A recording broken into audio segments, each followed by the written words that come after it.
Thanks for tuning in to this episode of I Have Something to Say, where subject matter experts are unafraid and unapologetic about sharing their perspectives regarding issues that impact our lives. They speak up because basically they give a shit. So if you're tired of canned answers and want to finally hear real people cut through the BS and talk about real issues, this is the podcast for you. I'm your host, Sami Heyman Marrero from Urbander, and behind our mixer is our producer, Chris Majoka from You Do You. Hi, everyone. Welcome to this episode. And I just felt that it was extremely important to invite my friend, Thali Sugisawa, to come on the show today. After what happened last week,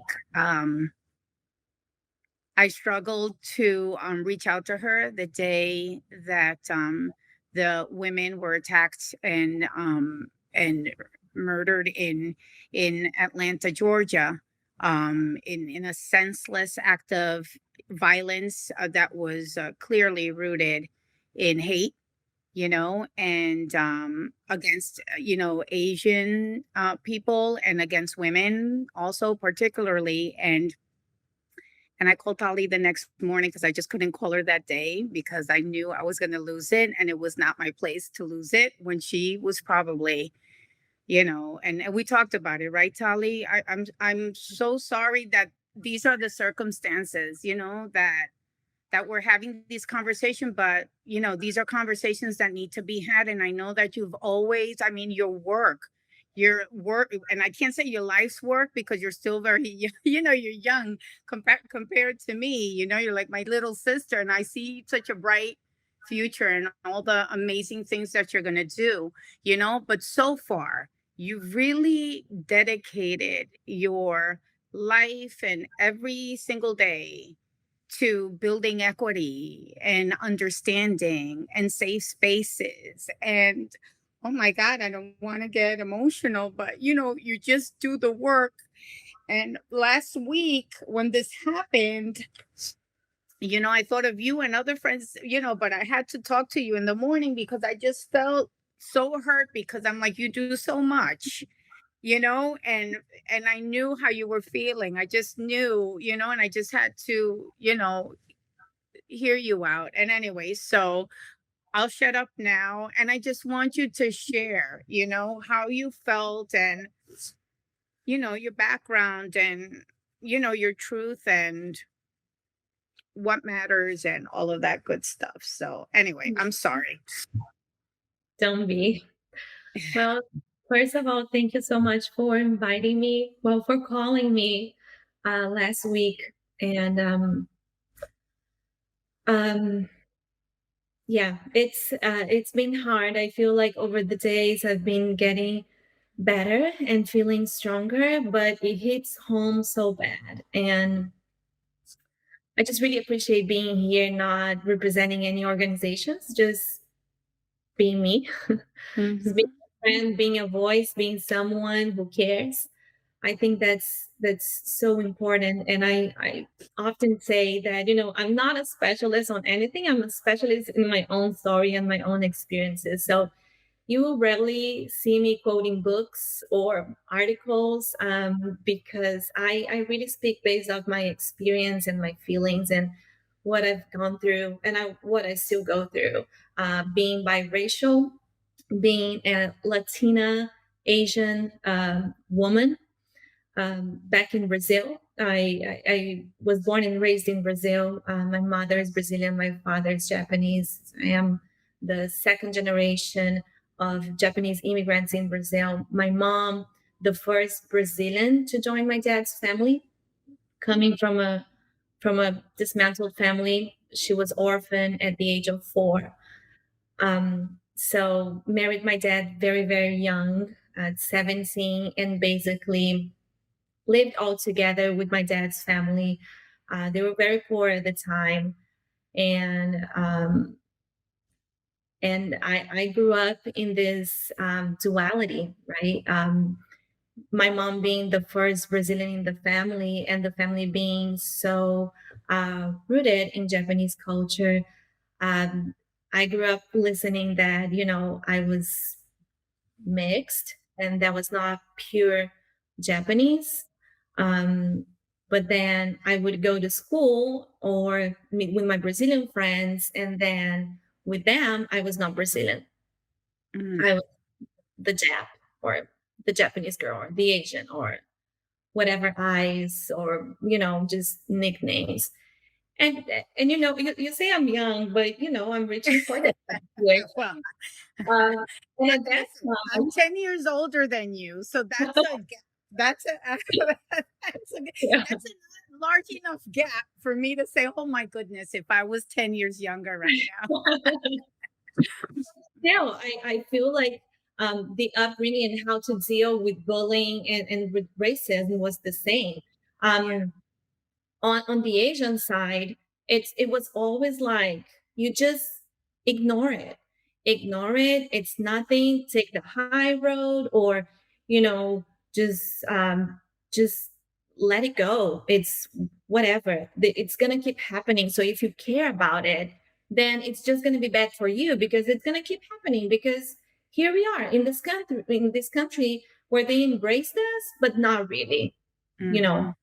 so yeah, my whole life and the reason why I moved here to the US was kind of because of that. Like at very early age, I set my mind on I'm not gonna live here because I don't belong. I'm not Japanese, I'm not Brazilian, so I'm gonna go somewhere else. And I was I think 10 or 11 when I set my mind to that. And it's interesting this past week or even like the last year or so. I've always been involved in social movements and community projects, but with the uprising of Black Lives Matter and really more people getting involved, white people getting involved, and the rising of allies. Um, that brought me a sense of, I can't really escape this. Wherever we go, I will still be like stereotype. I will Right. my my story, my face, my body, everything will still be stereotyped. It's still going to be hypersexualized, the bodies of Asian women or our culture, right? So that's it's like some reckoning that I've been facing since last year. And it's funny because I've been seeing interviews with a lot of Asian leaders, and it's so interesting to see them speaking up finally and Mhm. saying that we this always happened to us since the beginning when immigration was started to be more prominent here or anywhere in the world, but we always had this culture of don't rock the boat, right? And because I think our cultures are so centered in the collective, it's like, don't why are you gonna say something that's gonna make this person feel uncomfortable? It's enough for one person to feel uncomfortable. If that's you, just sit with it and Mhm. go rock the boat. So I I I feel that's so bad because I think in our conversation over the phone, the first thing that I thought after the terrorism attack in those spas was that nothing changed, you know. And my sister is 21 years old now. My daughter is going to be 10. I've been involved again in social movements for a long time, but nothing really changed. Still, there are hate crimes, actually, hate crimes against Asian Americans. I was checking the statistics before our podcast recording, and it was almost 2,000% up. Yeah. So I just felt really defeated. Mm. I felt very small and little and thinking that I should have done more. I should have made others feel uncomfortable. Why did I stay quiet? And then all the stories and all the advices that I got from my grandma, who was a powerful woman, went through a divorce in the early 80s and survived, back in the day when divorce in Japanese communities in Brazil was a big sin. She was cursed, and but she was an entrepreneur and she moved ahead, and she was just an amazing woman involved in the arts and businesswoman. However, being so submissive her whole life, her advice to me when I got married was, when the man is angry, just be very quiet and then it will go away. And I think, like, how can a woman be so empowered, so brave, so courageous, and at the same time be so immersed in this kind of behavior, like the submission and, just the silencing of Asian women, inside the communities and outside. So, Right. I mean, you were right. I've been going, like, it's been super heavy for me because I've been going back to those stories, right? Um, my Yeah, I know mom, you my grandmother, mentioned to me like, yeah, you mentioned to me about like your grandmother in her business, like she used to cut hair, and that really struck me.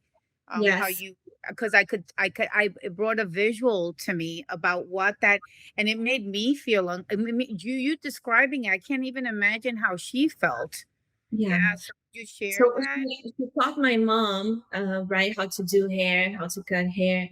And I remember her advice being, when you're cutting men's hair, they will lose their arms like this, outside the chair, and they will try to touch your legs.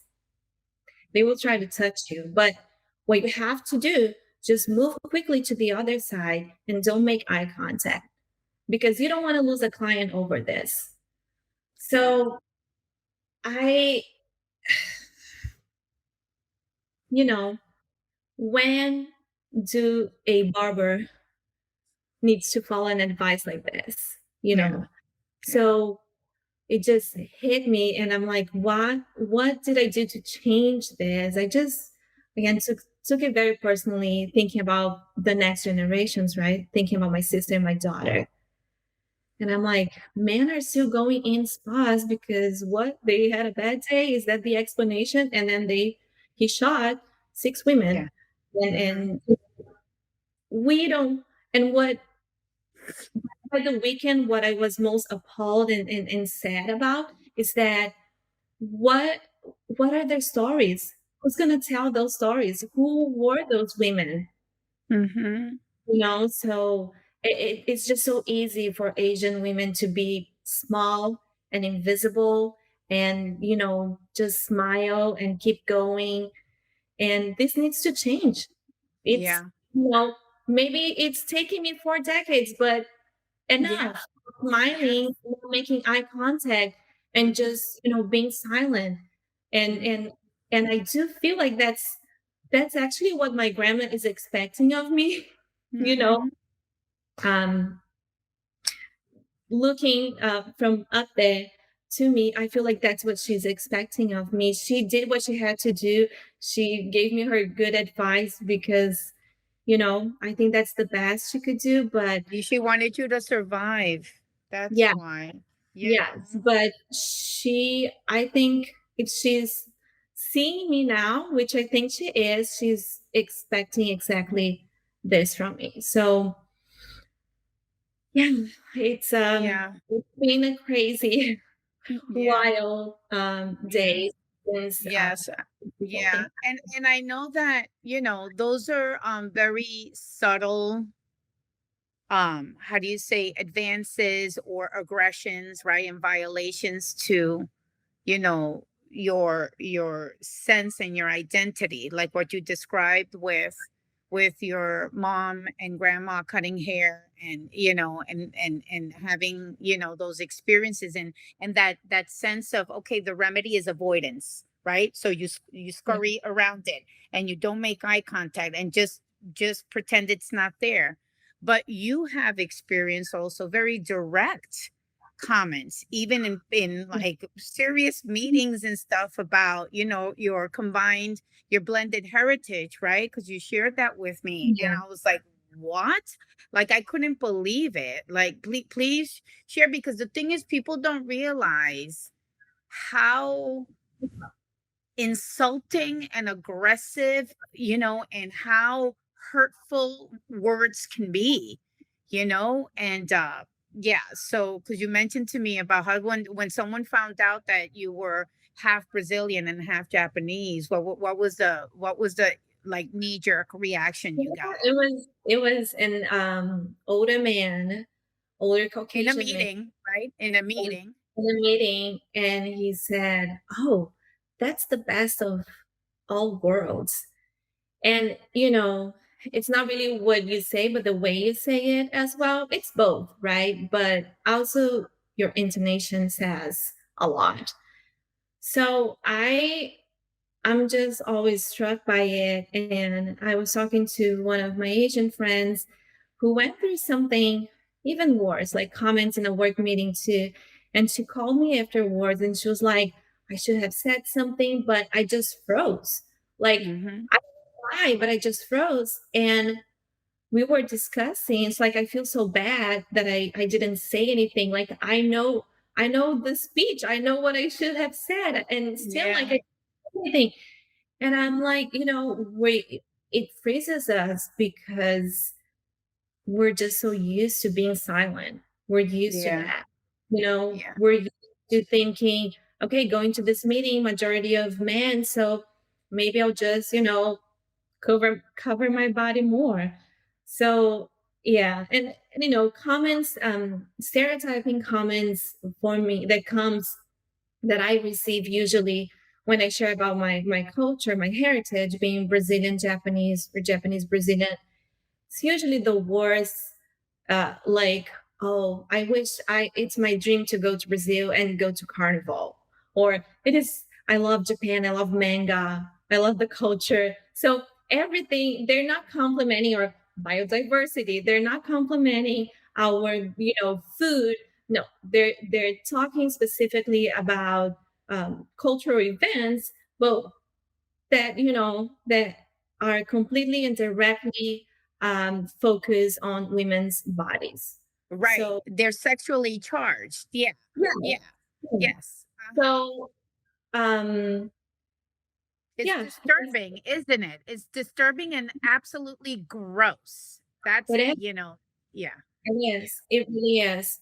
So I'm happy to see that younger generations are making a difference, and I loved seeing how the Asian community has been bridging to the Black community and how supportive they were when the whole protest last summer happened. Here in the city, I remember seeing one poster on the cardboard saying Koreans for Black Lives Matter.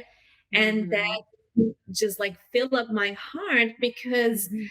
you know, we've been divided even in minorities, and you know that, even Yeah. inside Asian communities, because how many countries are in Asia, I and know. Yeah. there's so much racism even inside this community, and colorism as well.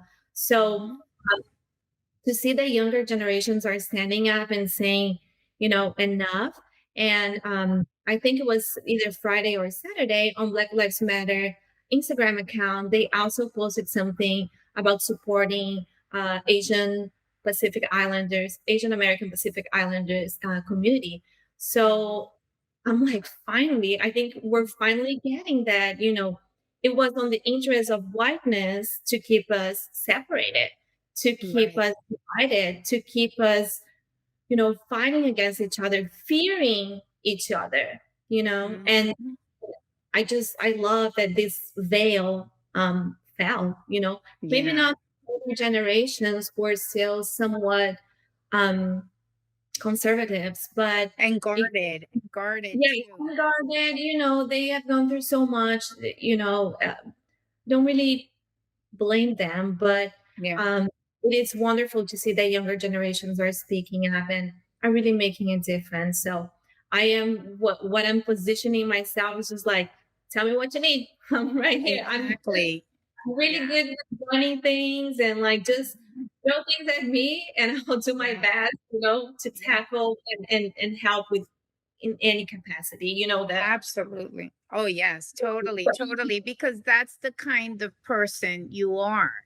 Since I've met you, you've always been, solutions driven and just in the weeds of it too, not just strategizing, which you do really well, but actually like rolling up your sleeves and getting it done, and really trying to impact people and make a difference. And so I knew it. I know that before we started recording this episode, the first thing I asked you was, "What are you up to?" Because I knew all I needed was to wait the weekend. We were recording this on a Monday to air it this Thursday, and I'm like, "That's the first thing I'm going to ask her, so I can show up too, because I want to show up with my family." And so tell me, I mean, what?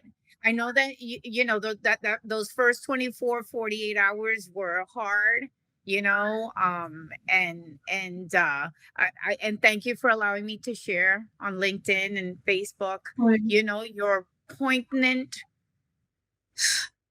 just sentiment, how you felt. It was just so pure, but it was like a dagger in my heart, because I was like, you haven't failed, Tali. You do so much. Oh my gosh, and I don't want you to ever think for 1 second that because sometimes, like you said, you feel so small, and that what you do, it's like you're almost like running against the current, but you do so much, and it doesn't go unnoticed. Holy shit.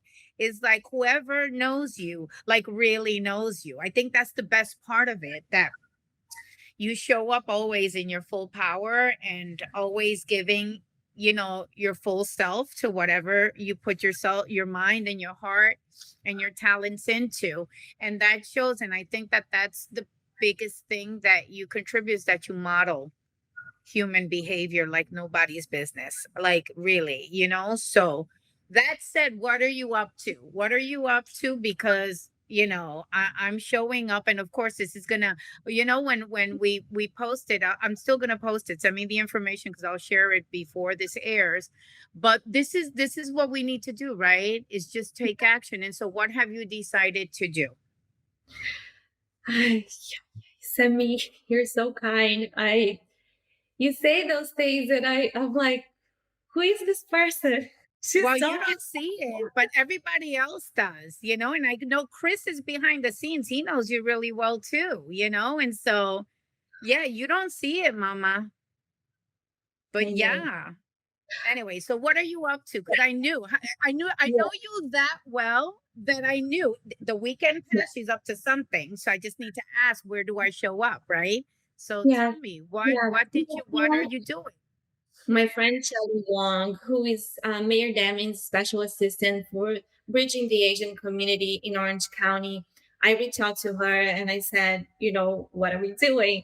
And she said, I've been in contact with the student group at UCF, and they're planning something. So let's help them. Let's empower them. Because, of Yeah. course, there's several Asian organizations here, but I just love the idea of working with the next generation, Yeah. and empowering them, bringing our experience and our strategies with their drive, with their heart, with their fresh breath of And seeing their things. determination, because they're Yeah, determined to fix this. Yes. Uh-huh. exactly, exactly. So I'm like, I'm game. So Tuesday, our first event's going to be a vigil Mhm. Tuesday at UCF at a maybe the reflective pond. I'm not 100% sure the Okay. location, if I'm saying this right, but it's going to be at UCF starting at 6:30. Check-in starts at 5:30, and we're going to have some spoken word, and a few people will say a few things, and it's just going to be a time to grieve and together as a community, and to listen to each other and be there and remember those victims, who are women, mothers, Yeah. hustlers. And their Like, families. Mhm. yes, yes. So That's it. Tuesday, tomorrow, March 23rd. Third. 6:30, yes, March 23rd, 6:30, at UCF. There's an event on Facebook with all the details and information that you can sign up to participate. Yeah. And other than that, it's just, we're promoting a national movement that it's called StopAAPIHate.org. Mhm. So they've been doing a great job of documenting and reporting. They have a portal for you to report if you suffered any kind of racism or aggression. You can report through their portal, and they're keeping statistics. And I think it's associated with the University of San Francisco, if I'm not mistaken. So there are scholars behind it to track, Yeah. and to get some research out of that, and also to get those people some help, because it's always hard to report, especially if you're being so used to being quiet, and if you're Mhm. being ignored, or Mhm. even if you're a younger generation, you may think, and I thought about that too. Mhm. The black community problem is so much bigger. Like, it is, it's so intense. Like, how come can I bring my problem to the table if they are facing what they're facing, Mhm. um, but what I've learned throughout this year is that this is also a strategy to keep us divided, you know Yeah. so when the whataboutism, so, but what about this and what about that? And you did this, and Asians are racist, and black people don't like Asians. So this is just a strategy to keep us divided. And we also see this in the Latino community, right? Oh, yes, So we see that absolutely. a lot. And as I mentioned before, I love that there is, some recognition that this like strategy Mhm. from, white supremacy is not going to prevail, because we are united. So Mhm. I love that. I really love that. It Yeah. gives me a lot of hope. So that's been my process, just in shock, and then paralyzed, and then grieving, and then just trying to take some action, and also trying to take care of myself, and giving me grace. And because I'm biracial, right? When I'm Yeah. asked, like when you ask me to come here, I'm also thinking, am I the right person? Like, because maybe I'm only half Asian, maybe I They need to invite I mean, somebody I'm else gonna to tell vote you for me. something. Yes, that's been really Yeah, ingrained, right? And so, yeah, yeah, yeah, yeah. So, yeah. and I think even like growing up, and I feel like a lot of biracial kids will um will relate to that, is that you're just so in the middle, and it's just so hard to pick a side, that you kind of like numb yourself, and then you don't take sides, and then you kind of like very in the middle. So Yeah. when I'm asked, like, but do you think you're more Brazilian or Japanese? I'm like, I Ask don't, me that. Because I cannot you answer it. embrace both, though. Yes, Yes, you fully embrace both, but it took you. It was a struggle, right? To get there, in the sense where, not that you were negating yourself, but in terms of processing how those two yeah, cultures could coexist. Because I know we've had these, exactly. these Yeah, conversations before, in the past few years. So yeah, yeah. absolutely. And so I have a question for you, because sometimes people want to do something, but just don't know how, because they say, well, I just don't want to be disrespectful, or I don't want to overstep my, well, certain boundaries, or overstay my welcome, or say the wrong thing, and so I want to leave, some practical takeaways, from your point of view, from your truth, from your experiences, what's helpful, and please say what is not too, right? So what is helpful in a situation like this, or like, for example, if you hear that, a loved one, because it, and you know what, I was talking about this with Scott, my husband, just yesterday when we were walking the dog, and I'm like, I'm afraid about, when people go back into the world after being so isolated and separated, like what happened in Miami with all those fights. And, it's like, oh, wow, did that ever happen before? And I'm like, no. I mean, I used to party in South Beach, when it was packed, that you couldn't move, and I mean, did fights break out and stuff, but not so much that you had to shut down the joint, And so I wonder if these tensions, when everybody gets back out, if it's going to be worse. That's my biggest fear, that the violence is going to be like really, really chaotic. And so, what's your advice for people that do want to,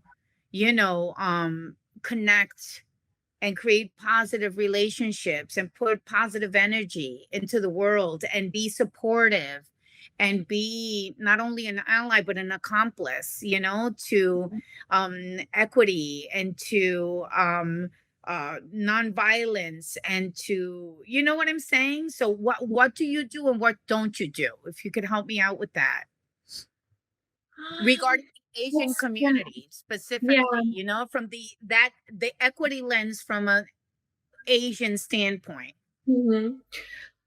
I think first off, just reach out to your friends. I think a lot of them are feeling a little overwhelmed, and even them are not really knowing what to do, what to do next. Because again, we've been very used to just take care of others and not ourselves. So now that we are kind of, in the center, it feels weird. So reach out to them, validate them, ask about their feelings. Asian people have so much trouble talking about their feelings. And again, I don't want to paint a broad brush because, there's so many Asian countries and so many cultures inside those countries. But still, there is a level of difficulty in talking about our feelings. So I think I wouldn't say that something is not helpful. Each organization and person will feel or think differently. And I'll share my experience. For example, last time when I reached out to the Black community, uh, not mainly because of my job, but because I've been following Black Lives Matter since their inception. And I noticed that I think as allies, how we need to um, not behave, but our stance should be, I may be right, I may be wrong, but I'm willing to be wrong as I am aiming to do right. Some Yeah. some people will want you to speak up, right? I had Black friends who said, Tali, I am freaking tired of Mhm. speaking up. I've been speaking up for years. You folks don't listen, you don't listen. So Mm, I'm done. It's your turn to speak up. You have to say something. Our white allies need to say something. And with other organizations or people, they're like, Tali, it's not your time to speak. It's our turn. You have to center us. yeah. So, I don't think in activism, I really don't think there is like something that it's not black and white. It's not Right 100% and wrong. right Yeah. or wrong. It is trying and being humble enough, to recognizing that maybe that was not the best approach with that organization.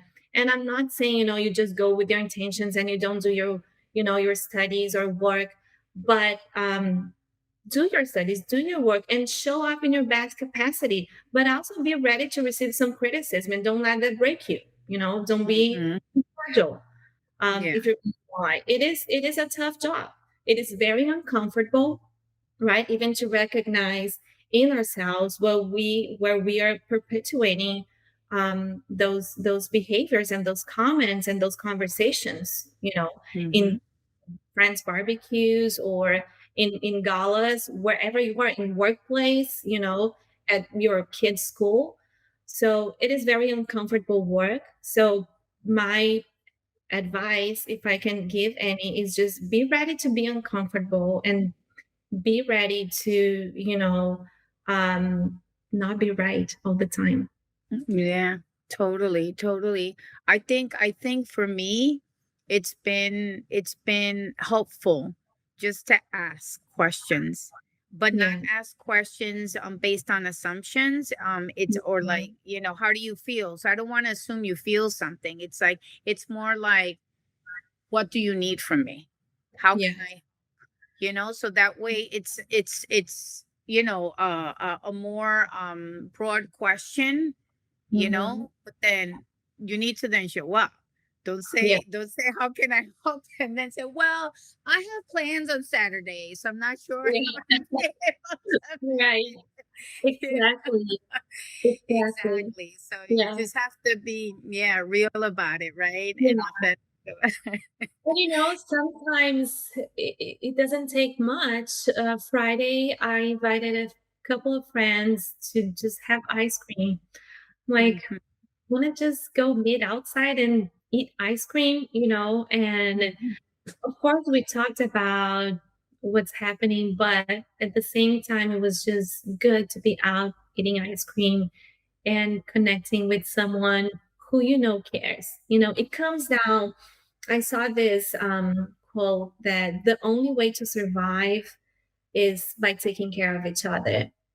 And mhm, sometimes ice cream. Sometimes that means, putting your money where your mouth is. And sometimes it is showing up to protest. So mhm. different every time, but having in mind that it's taking care of each other that really will save us. And Sammy, I've been learning that from you, of course, because Oh, you're a master caretaker of your oh. family, your community. It's amazing. So Well, yeah, I mean, you're hard. It's hard not to love you, and it's so hard not to love you and to care, and so yeah. I mean, I just honestly feel that we feed off each other, and that the universe, God, divine intervention, yeah, whatever you want to call it, right, has really uh done us a favor, yeah. by making us, bump into each other. And it's just wonderful. It's just absolutely wonderful. I honestly think that that's the best advice is just care for each other. Be intentional. And I mean, that's it. I think that's the best way to uh yeah, to close. There's really nothing more, right, to be added right now, but just care for each other. Thank you so much, Tali, Thank for you. being you and for caring enough to, come here and be yourself and be vulnerable and sharing, your experiences and, your candid, opinion about what's going on and what needs to happen, and I thank you for your friendship and for your sisterhood and just, being the lovely Tali, that we can always count on to bridge gaps and really spread love, so thank you. Thank you, Sammy. Thank you, Urbander. This concludes this episode of I Have Something to Say. We want to thank you for tuning in. Don't forget to tell your friends about us. We're on Spotify and iTunes as well. There's more to come next week. And remember, if you have something to say, it's time to speak up.